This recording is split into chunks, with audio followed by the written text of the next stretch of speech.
Sénégalaises, Sénégalais, hôtes étrangers qui vivaient parmi nous en cette terre africaine du Sénégal. Ce dernier soir de l'année est, comme à l'accoutumée, un moment propice pour une introspection individuelle et collective. Un moment pour se souvenir, mais aussi et surtout pour se projeter vers un futur serein à construire par un effort collectif inédit. Je formule pour vous mes vœux les plus ardents de paix, de santé et de prospérité. Puissent les mois à venir être un temps d'accomplissement pour chacun, pour vos familles et pour le Sénégal tout entier. Mes pensées vont d'abord à celles et ceux qui nous ont quittés cette année. Je prie pour leur repos éternel et présente mes condoléances émues à leurs familles. J'adresse également un message de courage à tous ceux qui affrontent la maladie, les rigueurs carcérales ou l'adversité du quotidien. Le Sénégal ne détournera jamais son regard de vos peines. Je rends un vibrant hommage à toutes les femmes du Sénégal, infatigables travailleuses et gardiennes du temple familial et de l'équilibre social de notre pays. Je salue nos compatriotes de la diaspora dont l'engagement et la détermination font rayonner l'image de notre pays partout dans le monde. Je tiens à vous exprimer la reconnaissance de la nation. Je rends aussi un hommage appuyé à nos forces de défense et de sécurité. Votre discipline, votre professionnalisme et votre courage garantissent notre souveraineté et contribue significativement à la paix et à la sécurité dans le monde. Mes chers compatriotes, il ne saurait y avoir de véritable progrès sans une paix durable. C'est pourquoi l'une de mes priorités reste la paix définitive en Casamance. C'est un impératif pour permettre à tous les projets de développement portés par la vision Sénégal 2050 dans le pôle économique sud de voir le jour. Dans cette perspective, j'ai initié le plan Diomaye pour la Casamance, afin d'accompagner le retour des populations déplacées et de soutenir le processus de paix en Casamance. Je sais par ailleurs que chaque foyer sénégalais aspire à de meilleures conditions de vie, à une justice sociale accrue et à la certitude que l'État sert véritablement l'intérêt général. C'est pour répondre à cette légitime aspiration que le Premier ministre, M. Ousmane Sonko, à qui je réitère ma confiance absolue, a présenté devant l'Assemblée nationale sa déclaration de politique générale.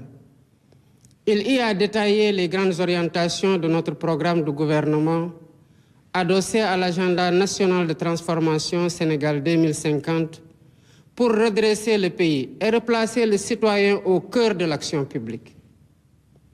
C'est dans ce même esprit que nous avons choisi la concertation et la consultation comme fil conducteur de notre gouvernance, afin de faire de chaque citoyen un acteur décisif de la rupture et de la construction nationale.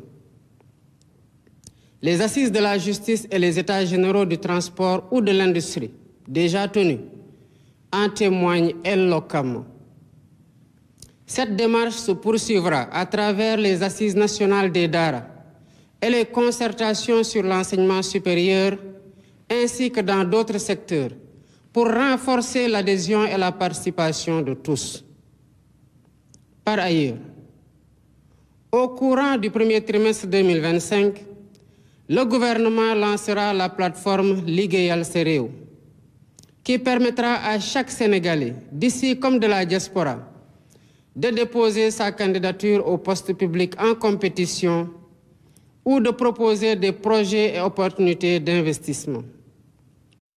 J'ai déjà instruit le bureau organisation et méthode de travailler à l'identification des postes clés devant être mis en compétition, de proposer des modèles types de fiches de poste et des règles d'organisation et de fonctionnement du comité de sélection des candidats qui me seront soumis au bout du processus pour nomination.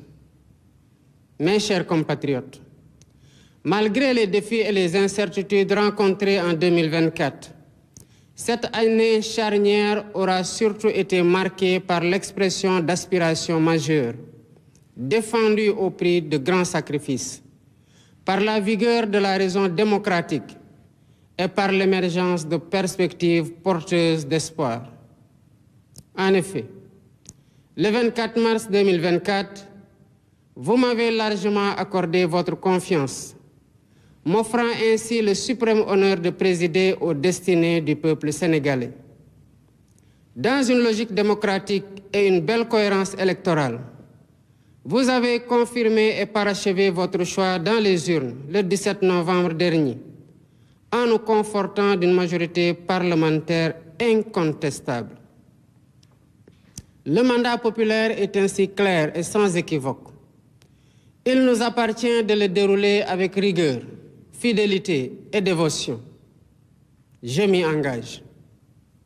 À cet instant solennel, je voudrais rendre grâce à Dieu et remercier le vaillant peuple sénégalais pour sa grande maturité démocratique, saluée et reconnue dans le monde entier.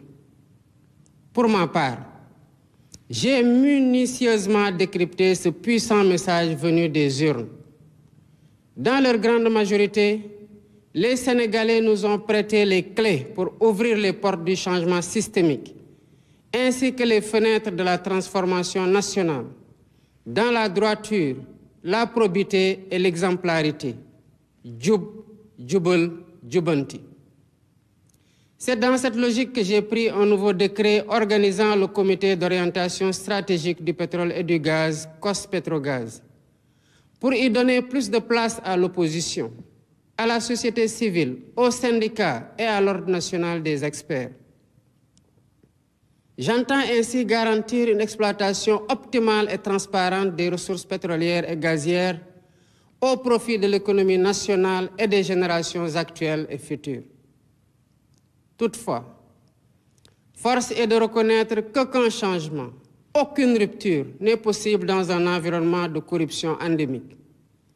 Si nous voulons le changement, nous devons résolument être prêts à nous réformer nous-mêmes dans nos comportements face au bien public et dans notre manière de servir la collectivité.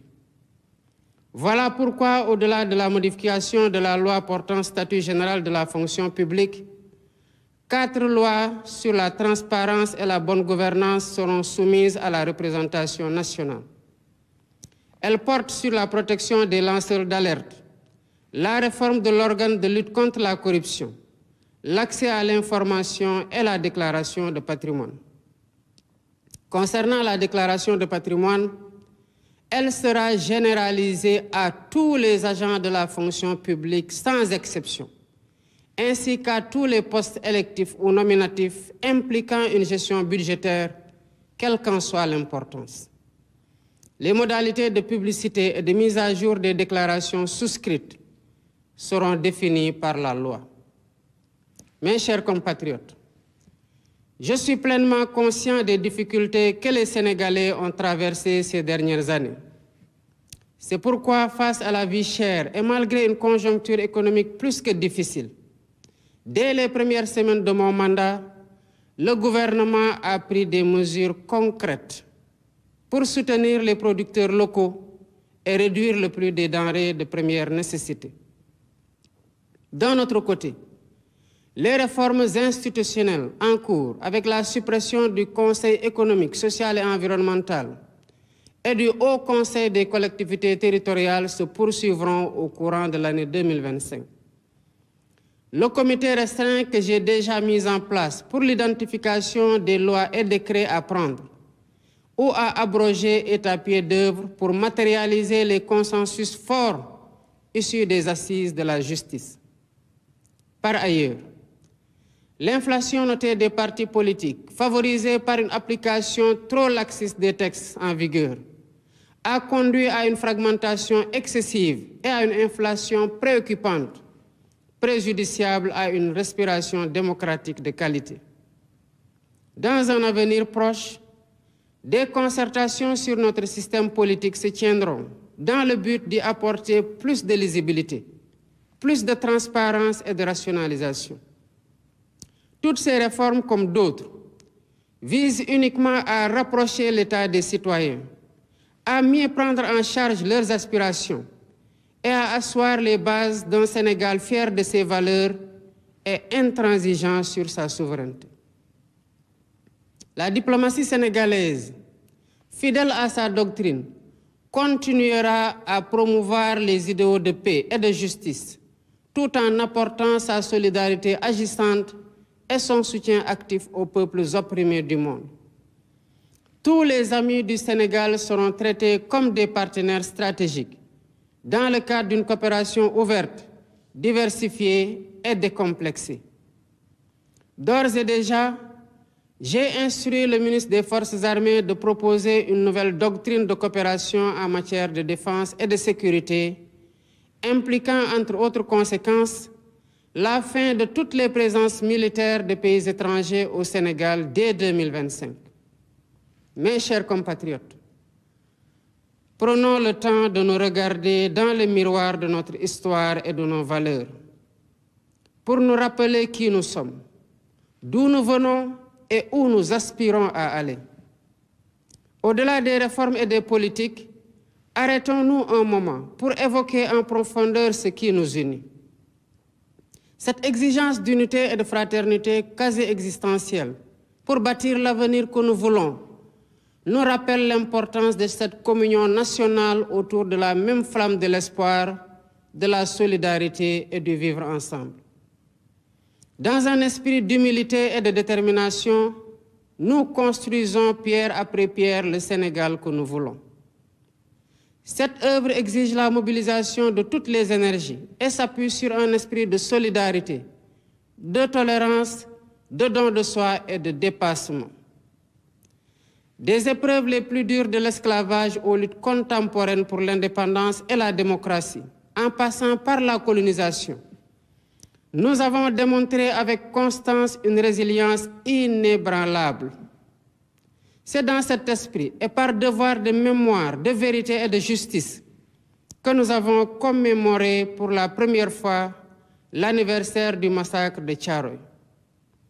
Nous avons voulu d'une part rendre hommage aux victimes et graver leur mémoire dans notre conscience collective. Et d'autre part, jeter les bases de la restauration de la vérité historique sur cet épisode tragique de notre histoire. La même dette morale nous engage aussi envers les victimes des événements survenus entre mars 2021 et février 2024 et leurs familles. Nous ne pouvons rechercher la vérité sur des faits survenus il y a 80 ans et accepter l'omerta sur les événements tragiques vécus ces 4 dernières années.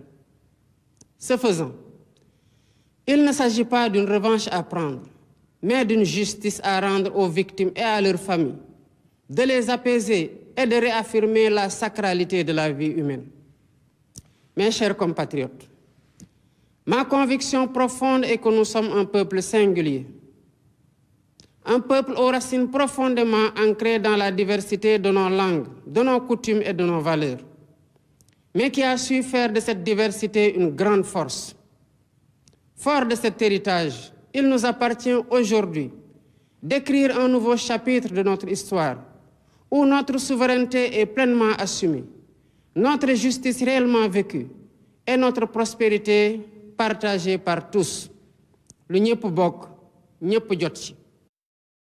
Pour cela, nous devons plus que jamais nous rappeler qui nous sommes et nous revêtir du manteau majestueux hérité de nos devanciers, fait de valeurs précieuses que nous avons pris l'engagement de remettre au cœur de notre projet de société et de promouvoir. En ma qualité de gardien des institutions et garant de l'unité nationale, tout en encourageant l'expression libre, constructive et plurielle des idées, je resterai vigilant et intransigeant face à toutes les menaces sur la paix, la stabilité et notre bien commun. Au demeurant, je garde à l'esprit que nous devons conjuguer fermeté sur les principes et ouverture d'esprit pour préserver l'équilibre de notre démocratie et la cohésion de notre pays. Mes chers compatriotes, Grande est ma préoccupation quant à la montée du communautarisme et des discours de haine qui se propagent parfois dans les médias traditionnels et très souvent dans les réseaux sociaux. Ces dérives nourrissent la division et fragilisent le socle commun que nous avons patiemment édifié. La cohésion sociale et la stabilité qui sont la même de notre nation. Nous devons tous prendre conscience que le Sénégal souverain, juste et prospère que nous travaillons à matérialiser pour le bien de tous, ne verra le jour que dans l'unité. Conscient de ce que nous sommes un peuple en compétition avec les autres, entretenons le culte du travail bien fait et de l'excellence, afin de prouver au monde, par des réalisations concrètes, que le Sénégal a les ressources humaines de qualité pour accomplir de grandes choses. À notre jeunesse, ardente et créative, je vous encourage à développer vos talents, à innover et à vous ouvrir au monde en restant ancrés dans nos valeurs. Votre énergie et votre détermination sont les véritables moteurs de notre pays. Le gouvernement sera à votre écoute et à vos côtés pour vous soutenir et vous aider à vous réaliser, à être utile à vous-même, à vos familles et à votre pays.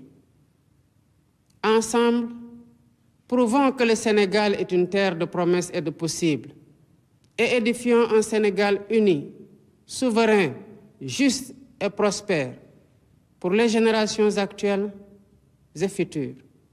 Bonne et heureuse année 2020.